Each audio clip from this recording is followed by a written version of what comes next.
अस्सलामुअलैकुम। हकीम गुलाम मसूद साबरी अल मखदूम दवाखाना Faisalabad. Phone number 0300 965 5265।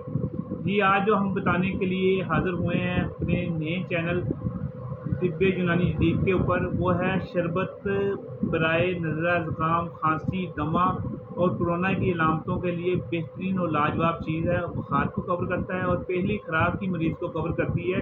चाहे जितनी मर्जी सांस की दिक्कत हो, बल्कि मृतूतों का जमाव हो, वो पहली खुराक से मरीज़ 2 टाइम जो इस्तेमाल करता है, सुबह को पखाना जो आता है बहुत गलीज़ आता है, बल्कि मृतूतें सारी खारिज हो जाती हैं। और वो हम आपको बनाना सिखाएंगे और आप अपने मतलब पे बना कर रखें, आपके मतलब की ज़ीनत होगी।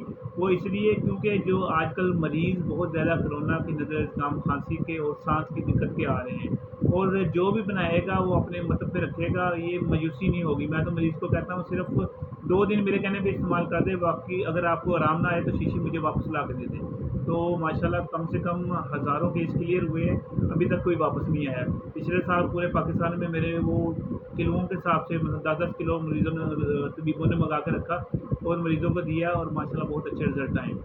बनाने का तरीका भी बहुत आसान है, इसमें 11 चीज़ें होती हैं, और अगर तो आप पका के बनाते हैं वो भी बेहतर है। अगर आप इसका अर्क, इन जड़ी बूटियों का अर्क सीख कर लें वो भी बेहतर होता है, वो ख़राब होने के चांस कम होते हैं, क्योंकि इसमें सना मक्खी ज़्यादा मकदार में है। सना मक्खी हम डालते हैं 10 गुना, बाकी सारी चीज़ें मिला के 10 गुना होती हैं। मसलन फ़र्ज़ करें हमने सना मक्खी ली 100 ग्राम की डंडियाँ बिल्कुल साफ़ कर लेनी है। ये क्यों इसके ख़िलाफ़ लोग हुए, तो क्योंकि इससे पोटियाँ लग जाती थी डंडियों से। सना मक्खी से कुछ नहीं होता, वो तो खुद मलैयन है, ठीक है। वो बल्कि रतूबतों को फिक्रों के अंदर से खींच के निकाल कर पकाने के रास्ते खारिज करती हैं। और इसमें साथ हम 52 चीज़ें जो 7 से 10 चीज़ें ऐड करते हैं वो भी आप लिख लें, नोट कर लें। उसमें क्या है, उसमें लसूड़ियाँ हैं, उसमें अनाब है, उसमें शहतूत है, उसमें मलट्ठी है, उसमें सत मलट्ठी है, और उसमें प्रशोषा है, और उसमें हम डालते हैं जो इसका बर्ग सदाब नहीं है वो उसके फूल डालते हैं, बनफशा डालते हैं, गोज़बान डालते हैं। ये सारी चीज़ें हमने लेनी है। अगर 20-20 ग्राम ली है ना ये सारी चीज़ें, तो इसके डबल ये वज़न हो गया। अगर हमारी चीज़ 11 चीज़ें हैं तो वज़न हो गया 22 तोले। तो 22 तोले से हमने सना मक्खी डालनी है, क्योंकि जो मेरा फार्मूला ये मैंने खुद अपने क्रिएट किया है और मरीज़ों के लिए मैंने सिर्फ अपने मतलब के लिए 2 लीटर बनाया था, सिर्फ 2 लीटर। तो माशाल्लाह जो मरीज़ों को दिया वो एक मरीज़ लेकर गया, वो 10-10 मरीज़ साथ लेके आ गया। मतलब उनके इनको भी दें। आपको पता कोरोना और नज़ला ज़ुकाम जो बुखार जो ये वबा है, वो आपको पता है कि एक घर में होता है तो पूरे ख़ानदान में अगला बंदा जब मुतमिन होता है पूरे ख़ानदान में कहता है यार ये चीज़ इस्तेमाल करें, और फिर मुझे वो ज़्यादा मकदार में बनाना पड़ गया, और माशाल्लाह फिर ऐड चलाई और पूरे पाकिस्तान में गया वो। और वो आप लोगों को हकीम हज़रात काफ़ी हैं इसमें ग्रुप में, आप सबको पता है कि माशाल्लाह वो बहुत कामयाब चीज़ थी।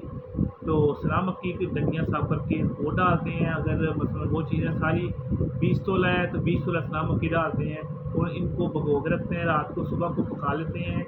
और पकाने के बाद इसमें 2 चीज़ें हम बल्कि 3 चीज़ें वो बाद में ऐड करते हैं। पकाने के बाद उनका लहदा पका के रखते हैं, उसमें सुम्मा कल्पा, दमाई और तुखम बांग। अगर 100 ग्राम सुम्मा कल्पा, 100 ग्राम दमाई और 50 ग्राम आपने तुखम बांग डालने हैं। वो पानी पका के लहदा रख लेना है, और ये लहदा रख लेना है। इन दोनों को आपको यकजान करना है, और आपने इसको पकाना है चीनी में, जैसे हम मरूफ तरीके से शरबत बनाते हैं। शरबत बनाने के बाद फिर एक हिस्सा आपने शहद डालना है। शरबत बन गया, तैयार हो गया, मुकम्मल हो गया, उसके बाद शहद डालना है। शहद डालने के बाद ये आपका शरबत तैयार है, और बहुत कामयाब चीज़ है। सिर्फ अपने मुँह मिठू में नहीं आप बनाएंगे, आप चाहे मेरे कहने पे 1 बोतल बना कर रख लें, इंशाल्लाह जिस मरीज़ को भी देंगे नज़ला, ज़ुकाम, बुखार, खांसी और कोरोना की सारी अलामतें, सांस का घुटन, सांस चढ़ना और जो सांस की तंगी वगैरह, ये सारे मसाइल आपके मरीज़ के कवर होंगे। और ये शरबत इस्तेमाल कराएँ और दवाओं में याद रखें, और हमारे चैनल को तिब्बे यूनानी जदीद को भी सब्सक्राइब करें। तो अल्लाह पाक